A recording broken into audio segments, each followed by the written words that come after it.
Pitong salita na dapat nating iwasan at hindi maganda ang dulot nito sa atin at ganun din po sa tao na pinagsabihan po natin.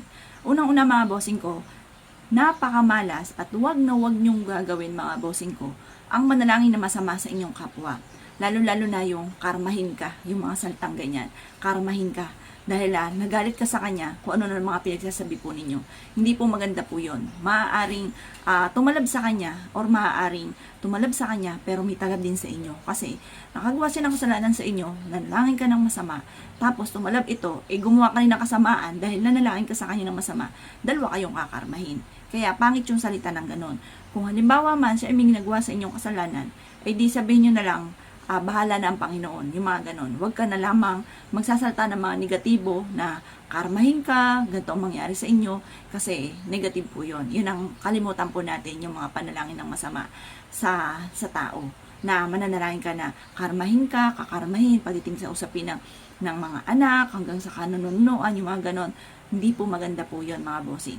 Kung nakagawa sa inyo ng tao yung ng kasalanan, ipagpasa Diyos nyo na lang at huwag nyong sasabihan na karmahin ka. Yan ang pinaka numero 1. Malas po yan.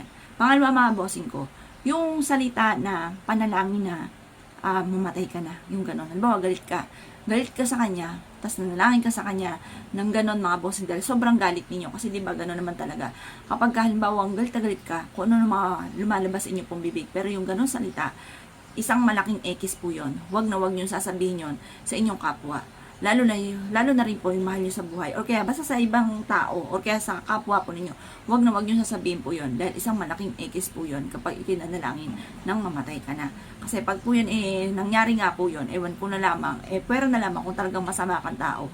Pero kung di ka masamang tao, makukonsensya ka din. Kaya kumbaga, pag-iisipang mabuti ang bawat sasabihin kahit ikaw ay galit. Parang hindi dahilan po yun para ikaw po ay magsabi ng ganon. Pangatlo mga bossing, napakamalas, huwag niyo sasabihin yung salitang ito, yung panghusga. Halimbawa, inuhusgahan niyo siya na hanggang diyan ka na lang, yung mga ganon. Kasi mahirap ka, kasi ganon. Kasi mahirap ka pa sa daga, yung mga ganon mga salitain. Huwag. At kung ikay galit, pag-isipang mabuti ang bawat sasabihin nyo. Kasi maaaring makareflect sa kanya at makareflect din sa inyo. Kasi kung ikaw naman hindi talaga masamang tao, masamay nangyari sa kanya na negatibo, malulungkot ka din at makukonsensya ka. Ngayon, yung panghusga mo, kasi maaaring, bilog kasi ang mundo, maaaring, nasa taas ka ngayon, maaaring soon, ikaw naman ay nasa baba. Kasi hindi natin masabi kung yung ikot ng mundo mga bossing. Kaya mas maganda, huwag na huwag ka manghusga. Hayaan nyo na lang. At yan po mga bossing ko, may balik din naman doon sa mga tao na hindi na napag-iisipan dahil